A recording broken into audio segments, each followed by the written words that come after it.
Amigos y amigas de Al Filo, estamos iniciando la semana.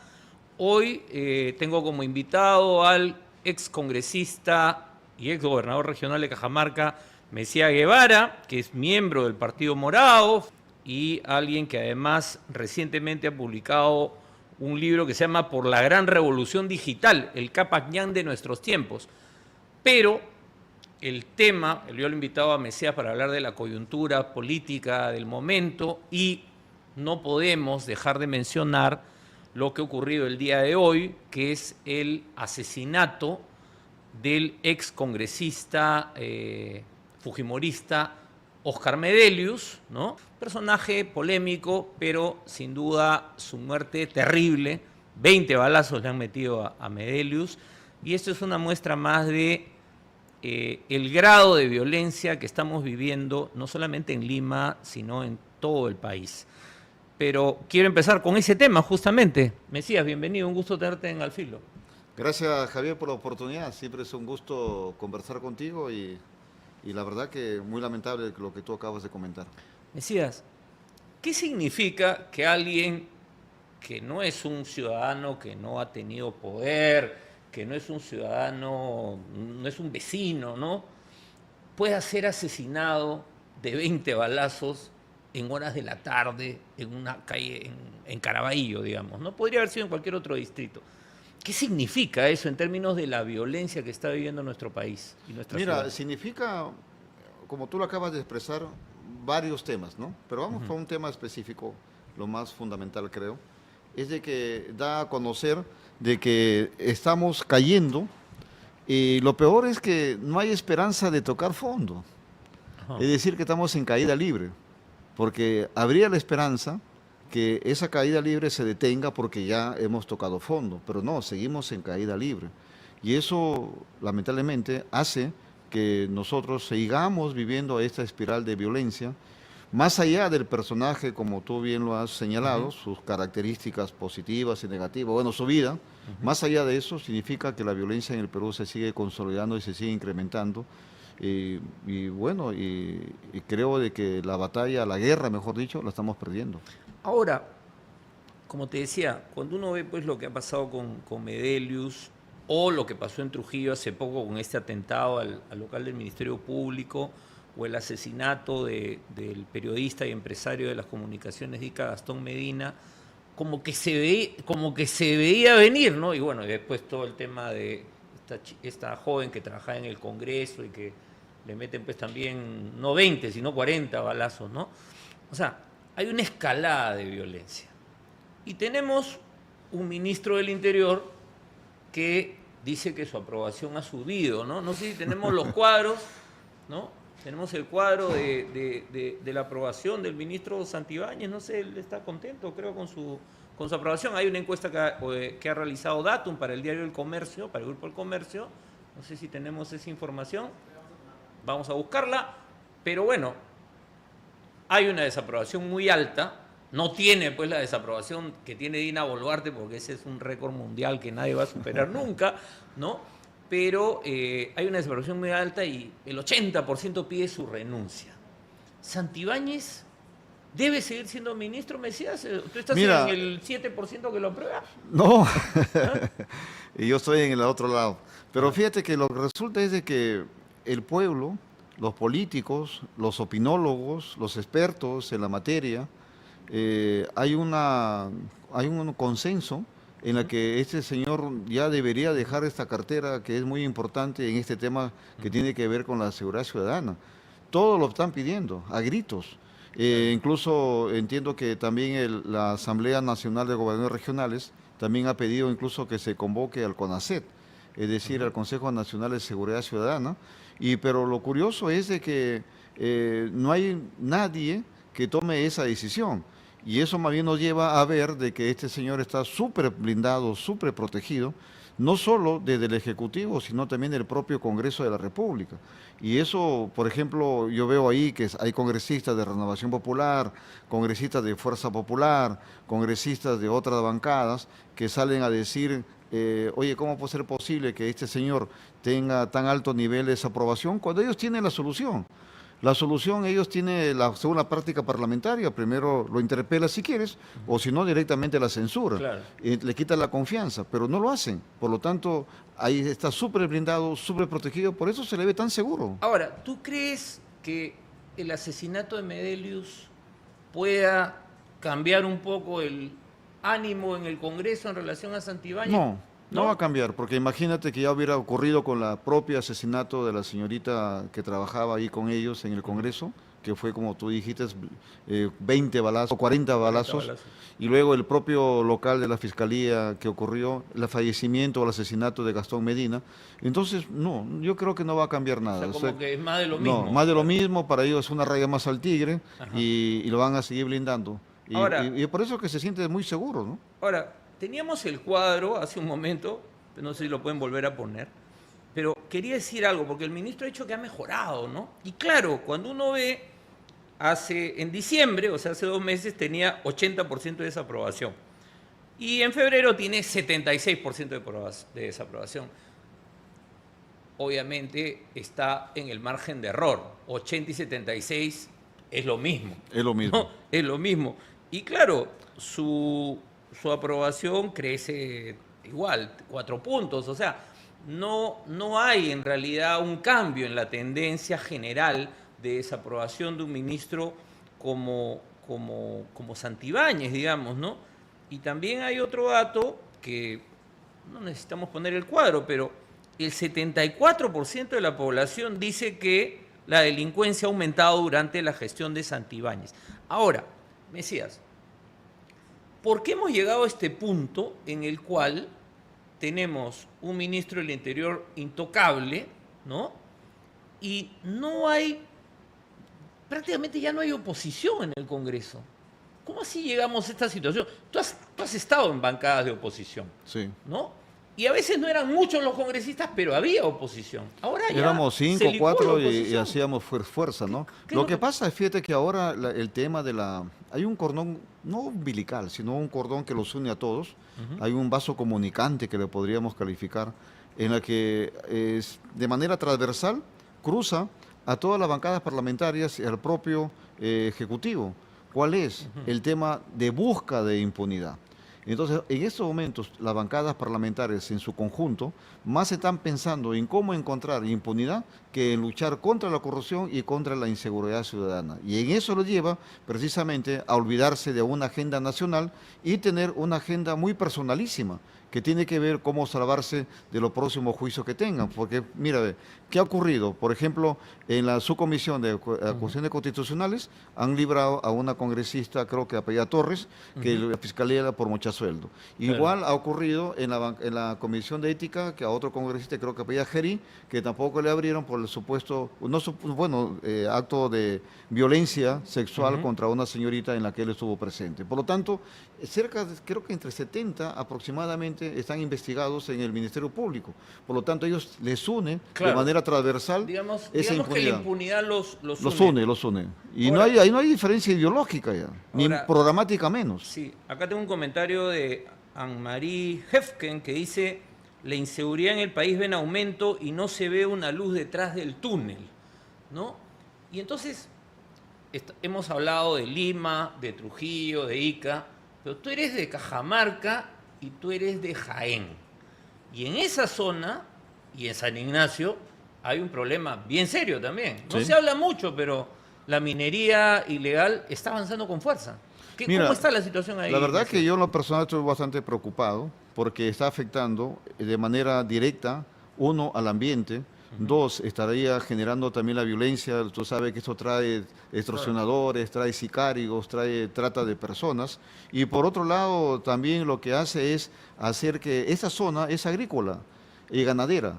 Claro, es una zona muy rica, Muy además, rica, ¿no? en café, en arroz, ganadería. Jaén y San Ignacio somos los principales exportadores de café del Perú, ojo, no solo de Cajamarca, sino del Perú, y grandes plantas procesadoras de café y también de otros cultivos. Y ahí que está ocurriendo de que podría haber y está habiendo ya una migración de la mano laboral de lo que significa la parte agraria y ganadera hacia esta actividad ilícita.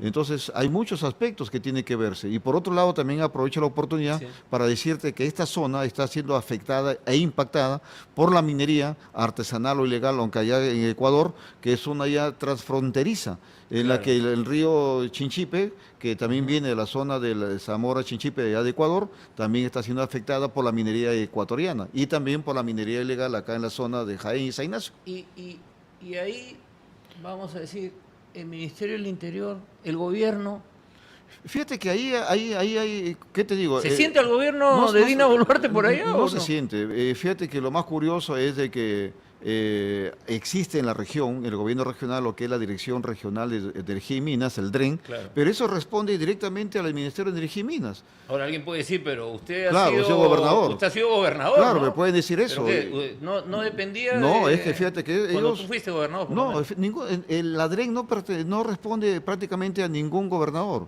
Responde, claro, en el cuadro orgánico está dentro de la Dirección de Desarrollo Económico y luego el gerente general. Claro. Y luego... Dentro de la Gerencia de Desarrollo Económico. Ahí está. Claro. Pero fíjate que pero es como un apéndice dentro de lo que es el Ministerio de Energía y Minas. Por ejemplo, los gobernadores, que yo sepa, nunca hemos firmado ninguna autorización para dar una actividad Las minera. concesiones, Ya es digamos. una concesión, ya sea metálica o no metálica. Y por eso ahí tiene que actuar, tiene que cambiarse la norma. Es decir, ¿eres o no eres, pues? O sea que el gobierno regional, ¿tienes o no tienes la responsabilidad? Porque al final esos son apéndices, como te digo, del Ministerio de Energía y Minas, porque incluso ellos son los que financian ciertas actividades directamente que le transfieren un monto a los gobiernos regionales. Ahora, acá también Richard Quintanilla comentaba que Trujillo ya es nuestra Tijuana peruana. ¿Por qué el norte se ha convertido en un foco tan fuerte? Porque claro, hay la actividad minera ilegal y en Patás ya sabemos el avance que ha tenido.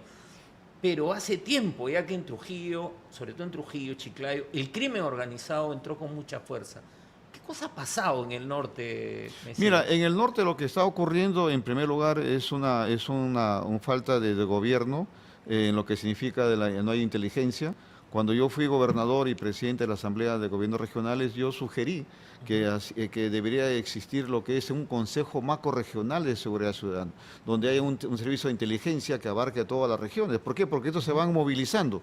Fíjate que está Chimbote, que es una zona también bastante convulsionada desde el punto de vista de seguridad ciudadana, luego encuentras a Trujillo, pero no solamente está la minera ilegal, sino también está corredores de narcotráfico. Claro. Recuerda que los principales puertos, además del Callao, están en el norte. Paita y Chimbote. Chimbote y el propio Salaberry. Claro. Y entonces y es ahí que son los corredores. Por ejemplo, tú vas al corredor de Sullana, Macará, que va hacia el Ecuador, o lo propio Paita, que es un corredor que baja Claro, de Sullana a por eso es Paita. que Sullana ha estado en estado de emergencia. Claro, tanto por tiempo. eso. Y Piura también está muy creciente la inseguridad ciudadana. Es decir, en este momento todo el norte está convulsionado. Y por eso yo planteaba en esos momentos que deberíamos de formar una macro zona de lo que es el tema de la seguridad ciudadana. Pero todos estos intentos de coordinación entre los gobiernos regionales se han terminado diluyendo, Mesías, ¿no? No sé, tengo esa sensación, porque en otros momentos hubieron todos los intentos, no de integrar políticamente las regiones, que eso era muy difícil, pero sí de algunos proyectos conjuntos. Todo eso, cada quien está Cada quien está en su propia dinámica, pero yo hoy recientemente el gobernador de Ancash, que tengo una amistad, Coqui Noriega, ha sido recientemente elegido presidente de la INGR, y lo estoy viendo que quiere recuperar ese protagonismo de la Asamblea Nacional de Gobiernos Regionales. Y yo espero que lo logre. ¿Por qué? Porque, por ejemplo, ellos están viendo una agenda, un plan de desarrollo nacional que abarque todo lo que significa, por ejemplo, los consejos de Estado regional, que ahora lo llaman, Claro. que antes eran los famosos gores ejecutivos. Claro. Entonces siempre te sientas, pero luego no hay seguimiento. Entonces tiene que haber seguimiento. Claro, porque lo que decían es que era básicamente para ver cómo repartían proyectos ahí los Pero funcionarios ¿qué es lo que pasa? gobierno. Se va el gobierno nacional, con el gobierno regional se sientan los funcionarios, luego dice, mira, estos proyectos vamos a hacerlo, pero luego se queda ahí, nadie le hace el seguimiento. Ahora, acá voy a recoger, acá está la pregunta de Richard Quintanilla en la pantalla, me parece importante porque hemos hablado de Salaberry, de Paita y Chimbote, pero ahora hay un nuevo puerto, Chancay. Chancay. ¿Tú crees que también Chancay va a terminar siendo infiltrado por los carteles de la droga? No nos quepa la duda que eso pueda ocurrir. Ahora ya significa que haya más control desde el punto de vista, me entiendo que los equipos que han puesto son de alta tecnología, tanto de cámara de biovigilancia, de tema de identidad Claro. personal, corredores, escáneres, por ejemplo, todos son los escáneres. Fíjate que si nosotros quisiéramos controlar, por ejemplo, el tema del narcotráfico, es fácil, porque también el tema de interdicción, los insumos, ¿por dónde entran? Por los puertos. Claro, Y se- pero estaba pensando vinculado al libro que has publicado de La Gran Revolución Digital. Hace poco Noan López, que es especialista en temas de seguridad ciudadana, me decía, hay que hacer el trabajo de inteligencia clásico, pero hay que hacer el trabajo de inteligencia con los softwares actuales, con inteligencia artificial, o sea, un montón de herramientas que no se están usando. Mira, ¿No? ¿qué es lo que Vamos pasa? como ciegos, digamos. ¿Qué es lo que pasa con nuestro país, mi querido Javier? Lo que pasa es que las instancias, tanto nacionales, regionales, municipales y también privadas, sector privado y la sociedad civil, tenemos dos problemas. Primero, que estamos atomizados, Ajá. estancos. Pero el otro problema es que además de estar atomizados, estamos desarticulados. Es decir, no hay esa interoperabilidad como se le conoce en el mundo digital. Claro. Y eso hace, por ejemplo, si tuviéramos una conexión interoperabilidad, Claro. por ejemplo, lo que ocurriría en un puerto, en un aeropuerto, Claro. ves una cámara de videovigilancia que tiene inteligencia artificial, te escanea tu cara y te Claro. reconoce. Y eso está conectado a una base de datos y dice, no, este señor X tiene un prontuariado, alerta, y está con requisitoriado. Claro, y llega todo, y de manera inmediata le avisa a la policía, intervenga ese señor, ¿qué hace ahí? Si está, alerta, ojo. Acá cada quien tiene su propio software, digamos, pero después volvemos a ese tema.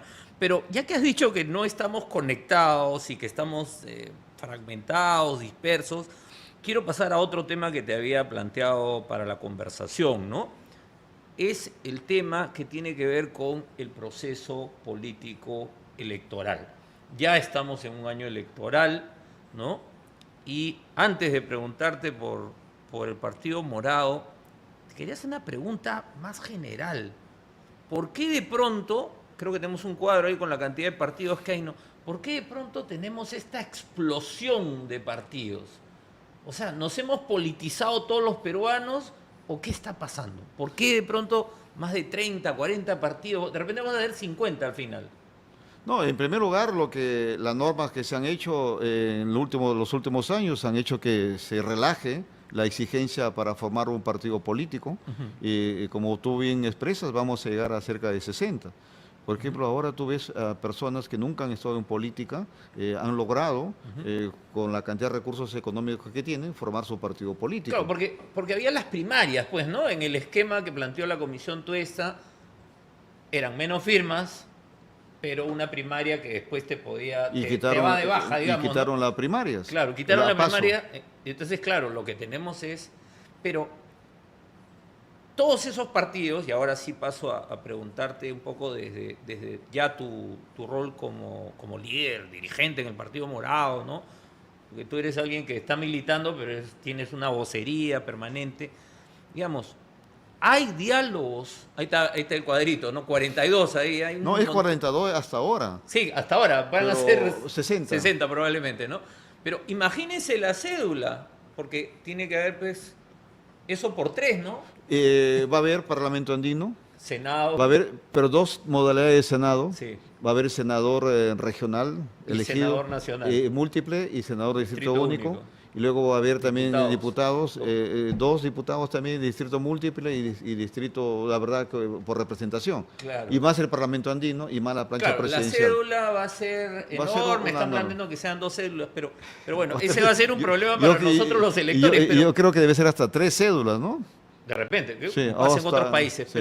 pero digamos, ¿hay diálogo entre las fuerzas políticas? Mira, de los 60 y tantos partidos políticos que van a haber, yo creo de que hay que ser realistas, ¿ya?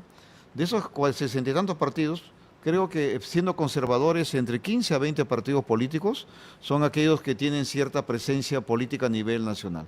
Entonces, y en estos 15 o 20, entre todos los 60 y tantos que puedan existir, hay diálogos, sí se está conversando. Están conversando la gente que está muy proclives al pensamiento de la derecha, del centro y de la izquierda, pero Pero digamos, ¿el Partido Morado Sí, está conversando? sí, hay conversaciones fluidas, pero ¿Pero sí. con quién conversan? Por ejemplo, yo tengo entendido de que la Comisión Política, no tengo entendido, la Comisión Política le ha determinado a Luis Alberto Arias, por ejemplo, Ajá. él ha conversado ya con miembros del Nuevo Perú, ha conversado con el Buen Gobierno, ha conversado con Ahora Nación, es decir, ha conversado con diversas personalidades. Con quien puede haber ciertas Sí, afinidades. esas ¿no? afinidades, pero el tema está de que en qué momento eso se puede concretar. Y eso, la verdad que estamos ya, el tiempo se nos está acabando y yo creo de que falta mucho por consolidar. Ahora, ¿qué es lo que pasa? ¿No hay vocación de acuerdo o es que las cabezas de estos partidos quieren ser candidatos? No sé, yo leí el otro día un artículo de Verónica Mendoza donde decía hay que llegar a un acuerdo, pero digamos, si los candidatos que están o los cabezas de los partidos, las cabezas visibles, no hacen gestos de decir, bueno, yo no voy a hacer, entonces nadie quiere decir, voy a ceder yo mi lugar. Sí, y eso ocurre con todos, ¿no? Entonces ahí, por eso al final creo que van a existir esa cantidad de partidos O políticos. sea, no ves que pueda haber un acuerdo. En estos momentos, hoy, Sí, 10 así. 10 de febrero, Ujú. te digo que yo no soy optimista para que haya un acuerdo. ¿Por qué? Porque todos quieren ser los líderes, las cabezas. Ahora, dentro del Partido Morado, hemos tomado ese acuerdo en el comité político de seguir luchando. Es más, en su momento lanzamos un manifiesto de cómo deberíamos reunirnos todas aquellas personas que podríamos integrar ese acuerdo, qué partidos. Pero de ahí en base a eso, hemos tenido Claro, conversaciones. además yo recuerdo que tú participaste en algunas iniciativas con Sí, otros líderes en otros participamos, momentos, incluso ¿no? también en la coalición ciudadana, nos sentamos, nos reunimos, pero de ahí como que se ha debilitado, ¿no? Ahora, ¿con quiénes no conversaría el Partido Morado? De ninguna manera. Fíjate que yo pienso que hay gente con la cual no nos podemos sentar, son aquellos que son los que amparan la impunidad y promueven la corrupción, que para mí son los que actualmente están en el Congreso de la República, casi todas las bancadas. O No hay sea, un- Renovación, Renovación, País, Avanza Fuerza País, Popular. casi todos los partidos que están en la bancada, por no decir todos, son aquellos que creo yo que no deberíamos de sentarnos con ellos, ¿no? No es porque tengamos algún tema personal, sino hay que ser principistas. Fíjate que la época actual, Javier, nos exige que seamos principistas. Por eso hoy escribí un artículo en la República, en la que le he titulado Por el camino de los grandes. Aquí evoco a Faustino Sánchez Carrió, que lanzó los principios republicanos. Claro, que este año se cumple el bicentenario de su Imagínate fallecimiento. un gran peruano que hizo que el padre de la República prácticamente. Luego también a José Gálvez Egusquiza, que un gran liberal que se fue contra el tributo indígena y contra el esclavismo. Luego también el propio Víctor de la Torre, que también podemos discrepar con el APRA, pero oye, su idea, su manera de hacer política. Fernando Belaúnde Terry, otro gran peruano, Bedoya Reyes, es decir, fíjate que grandes personalidades, el propio José Carlos Mariátegui, esa frase hermosa que todo el mundo lo recordamos, cuando dice la historia no es su eco, no es un instante, hay que ser persistentes, y por lo tanto, a ellos tenemos que inspirarnos, ya no inspirarnos en los actuales, y menos aquellos que están propiciando lo que significa el desgobierno y nos están llevando a ser un Estado fallido. Claro, ahora, pero ¿no hay también un problema porque claro, has mencionado grandes nombres de la política peruana, ¿no? Es su ejemplo. No hay o un sea. problema, pero no hay un problema también de liderazgo, o sea, no hay liderazgos lo suficientemente fuertes como para que aparezcan, no digo fuertes en términos de autoritarios, sino que jalen a la gente, que convoquen a la gente y que puedan aparecer en alguna de esas encuestas que hay, porque los que aparecen son más o menos los mismos que están que estás cuestionando, ¿no? Keiko, López Aliaga ha subido en su aprobación como alcalde, por lo menos, ¿no? Fíjate que si tú analizas esas encuestas, por ejemplo, entre el 50 y el 60% de peruanos dicen que no votarían por ninguno de los que están mencionando. Entonces, yo creo que el pueblo, en su sabiduría, está esperando y está harto de cierta clase política, lamentablemente. Pero hay que ayudarlo a... Están llamando no. a Mesías Guevara. Pero hay que ayudar al pueblo, pues, porque tampoco, si le ofreces, pues, 50 partidos, a la hora de entrar a la Cámara Secreta y empezar a mirar la cédula, lo que va a pasar con mucha gente es que va a buscar a los que conoce. Sí. Y a los que conoce, porque a veces es por inercia, ¿no? Y es por inercia, y es ahí que los partidos políticos, en este caso el Partido Morado, en la cual hoy estoy militando por una generosa invitación que me hiciera el presidente del partido y el propio Francisco Sagasti, entonces estamos trabajando en ello.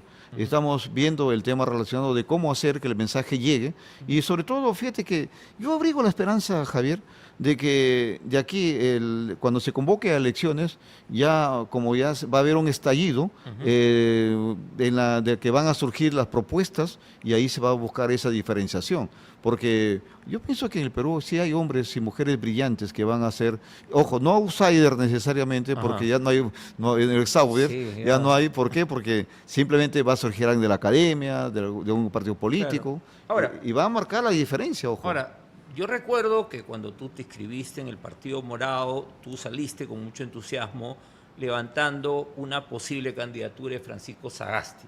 Ahora, Francisco Sagasti, el expresidente Sagasti, con quien yo he conversado también en el arriero sobre los libros que él ha publicado, ¿no? Él me decía en aquel programa que él ya había cumplido con ese rol, digamos, ¿no? De ser presidente de la República, que él puede seguir participando, apoyando, pero que no se ve en una competencia electoral, y además en el Congreso lo tienen ahí pues con la, ¿no? Con la soga al cuello, digamos, ¿no? Con la espada de Damocles. Sí, como ya hemos visto que han ido cancelando a otros, ¿no? Entonces, si no es Sagasti, ¿Mesía Guevara podría ser el candidato del Partido Morado para el 2026? Mira, en primer lugar, lo que hay que respetar la decisión de Francisco Sagasti. Él lo ha explicado con mucha claridad.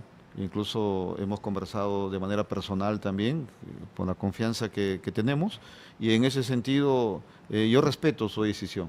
Pero sí, aprovecho la oportunidad para reiterarle a Francisco de que si bien es cierto, él ya no quiere, ya lo ha expresado públicamente, ser candidato, pero sí tiene que ser el gran articulador de la formación de una coalición.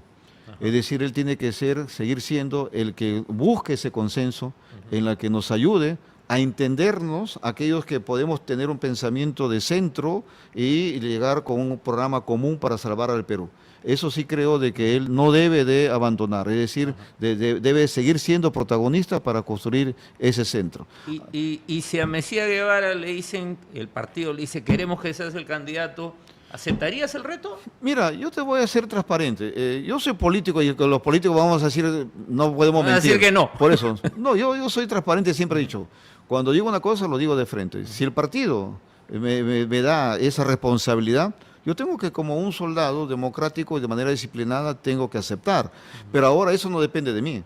Eso depende del partido, que así lo decida de manera democrática. Y cuando haya el reglamento, si hay un apoyo y se decide así, habrá que aceptar. Pero en estos momentos esas circunstancias todavía no están dadas. Ahora sí yo quiero insistir en la que Francisco tome ese rol para que hasta el último momento siga haciendo el esfuerzo para convocar a todos aquellos que podamos conseguir en principios republicanos y sobre todo en el consenso para buscar el desarrollo del Perú. Ahora, pero si no fueras candidato a la presidencia, ¿postularías al Senado? ¿Postularías a la Cámara de Diputados? No me digas que no vas a postular. Ahí sí no te creo nada. No, yo sí me considero que en el Senado me sentiría en el más cómodo para poder apoyar al pueblo y sobre todo colaborar para desinstalar todo lo que actualmente se ha dado, ¿no? ¿Irías por tu región o irías yo me iría en una lista nacional? Al nacional, me iría al distrito único, ese me gustaría a mí, porque la verdad que para apoyar a todas las regiones, por ejemplo, ayer estaba en Lambayeque, he estado en Cajamarca, he estado también recorriendo otras regiones, pero más que por Mesía Guevara, apoyando al partido para consolidarlo. Ok. Pasamos rápidamente, nos quedan unos minutos. Tú acabas de publicar este libro, Por la Gran Revolución Digital. Es este libro que tengo acá, no sé si no teníamos la imagen, pero bueno, acá algo se ve. Dice, el Cápac Ñan de nuestros tiempos, y se ve, bueno, estas vías de información que nos dirigen a Machu Picchu, ¿no? Es bien simbólico. Sale de Machu Picchu. Sale de Machu Picchu, sí, y se dirige al mundo más bien. Sí. Digamos, ¿qué cosa es lo que habría que hacer? Ya, digamos, si estás en la presidencia de la República, si fuera presidente de la República, ¿no? Dice, en el tema de transformación digital, ¿qué está pendiente en el Perú? En el Perú, fíjate que en primer lugar hay que decirle a la sociedad en su conjunto que la transformación digital no es una moda, sino es una necesidad pública, en la que eso tiene que sustentarse en una infraestructura tecnológica para hacer lo que es el gobierno digital. Y del gobierno digital, fíjate que se sustenta el desarrollo económico, social y lo que significa también la parte con lo que es el desarrollo sostenible. En el desarrollo social, fíjate que está el tema de salud, educación, seguridad ciudadana y participación ciudadana. Ahora, ¿qué está pendiente? En el Perú lo que está pendiente es precisamente esa base de la infraestructura, TIC, donde tiene que tener las carreteras. ¿Por qué le llamé Campañán del siglo de nuestros tiempos? Claro. Porque la Campañán era el camino inca. Ahora, ¿cuál es el camino actual? Estás compitiendo con Xi Jinping también. Habló también del Campañán. No, sí, yo lo dije antes que él, ¿no? Sí, yo sé que tú lo dijiste antes. Ya, entonces, sí, bueno, y es bueno coincidir, ¿no? Pero fíjate, lo que resulta es de que la carretera hoy, ni siquiera carretera, sino la supercarretera, ya no le podemos llamar el camino inca, sino el supercamino inca, Claro.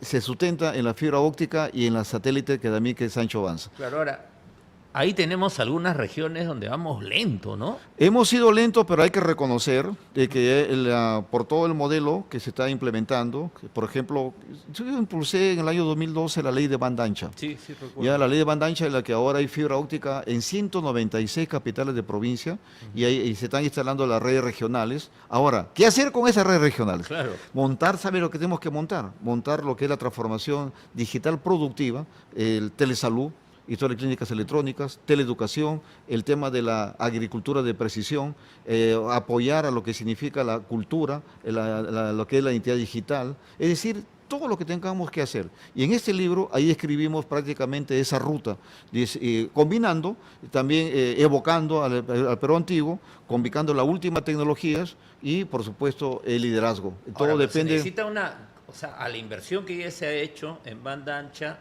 se necesita una inversión mayor todavía, ¿no? Para que aprovechar mejor lo que ya se ha montado, digamos, ¿no? Porque yo creo que ahí hay un gran problema. Acuérdate lo que nos pasó en la pandemia.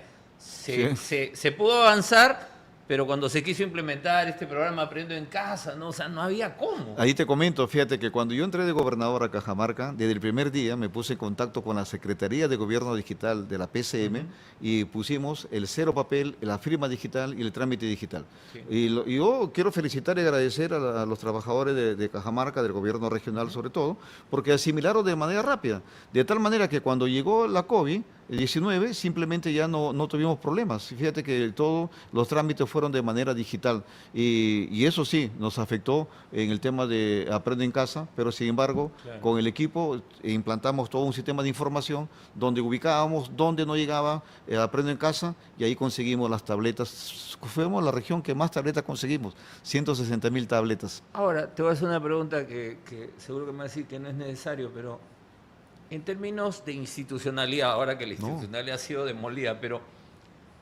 ¿se necesita tener un ministerio, una autoridad, una que dependa de la PCM? O sea, a lo que ya hay, digamos, ¿no? ¿Cuál es la clave? Acá hay dos grandes transformaciones y reformas que tenemos que hacer. A ver, vamos. Uno es el tema de la gobernanza. Sí. ¿Por qué? Porque la gobernanza, tú encuentras, si haces un mapeo, encuentras a la Secretaría de Gobierno Digital, encuentras a lo que es el Ministerio de Transportes con Pronatel, encuentras Claro. a Proinversión, encuentras a Ocictel y encuentras a las operadoras de telecomunicaciones, encuentras también a la academia como Concitec también. Claro. Ahora, todos esos están atomizados y están desarticulados. Esa es la gran reforma que tenemos que hacer. Problema que se ha señalado para lo político igual. Correcto. Ahora, hemos dado un paso a través de ese plan. En ese plan hemos formado lo que es el comité multidisciplinario, donde están todos los actores que te he mencionado y estamos sacando una política pública que tiene que ver con la gobernanza.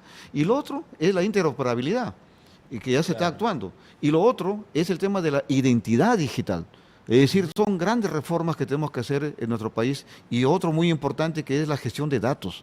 Fíjate que hay tantos datos en nuestro país, tanta información que no lo estamos valorando. Por eso yo aquí en el libro hablo de la soberanía de datos, con los data centers, con el manejo del big data, de lo que es la ciencia analítica de datos, que es algo que no se está impulsando en nuestro país. Por eso yo formulo la siguiente ecuación, que tiene que ver con el desarrollo del país. CTI más TIC o TIC igual a D. ¿Qué significa CTI? Traduce, por favor, por los amigos que Ya, nos están escuchando. CTI es ciencia, tecnología e innovación. En esta variable generamos el conocimiento. ¿Y quiénes están ahí? Las universidades, están los institutos tecnológicos, los startups, las empresas Ahora, tecnológicas. pero ahora están creándose universidades a diestra y Ya, siniestra. pero eso, vamos ¡Qué después. miedo! Ya, de iniesta. Ahora, ese conocimiento, que no es un stock, es un flujo, tienes que transferirlo a las diversas actividades productivas, económicas y culturales para dar el valor añadido, el valor agregado. ¿Y quién entra a tallar ahí? El TIC, la banda ancha, la tecnología de información y comunicación. Si tú juntas a estas dos variables, genera desarrollo. Para mí, en mi concepto, es la ecuación de la gran transformación del Perú. Si logramos implementar eso, saldremos del subdesarrollo. Muy bien, suena muy bien. Pero, No, es que la pero verdad. hacerlo suena No, complejo en este Javier, escenario. Anoche en Chiclayo, cuando estábamos conversando, Nos quedan 30 segundos. anoche en Chiclayo me decían, Mesías, pero eso no se va a hacer. Sí se va a hacer. Y además le dije a un pata, le dije, oye, ¿qué pasaría si tú un día dejas tu celular en tu casa? Es un caos, te porque vuelves loco. estás conectado. La Matrix ha llegado, así que tú puedes ser el nuevo Neo. Muy bien, muchas gracias, Mesías. Ha sido un gusto conversar contigo. Amigas y amigas de Al Filo, hemos conversado con Mesías Guevara, un destacado miembro del Partido Morado. Nos ha dicho que de todas maneras va a postular al Senado de la República en distrito único y que si el partido se lo pide, él podría ser candidato a la presidencia, pero que todavía no ha llegado a ese momento. No, ¿Estoy traduciendo bien o no? Sí, hay que pedirle, invocarle al presidente Sagasti que ok. siga haciendo el esfuerzo para hacer esa alianza. Así es. Y ha invocado efectivamente a Francisco Sagasti, expresidente de la República, para que anime pues a tantos actores que andan dispersos por ahí a que se sumen en un gran frente de partidos democráticos, como ha dicho Mesías. Con ciertos partidos que están en el Congreso no se van a sentar a conversar. Ha sido bien claro también Mesías en eso. Y bueno, ¿cómo se consigue por la gran revolución digital, Mesías? Lo pueden conseguir en el teléfono 950-479-745. 950-479-745, quien es la distribuidora de este libro. Perfecto. Gracias, más bien. Muy bien. Parezco ya... Ese es el comercial, me parece el arriero esto. Bueno, amigos y amigas del Filo, nos vemos mañana para seguir conversando sobre el escenario nacional, regional, local e internacional. Chao.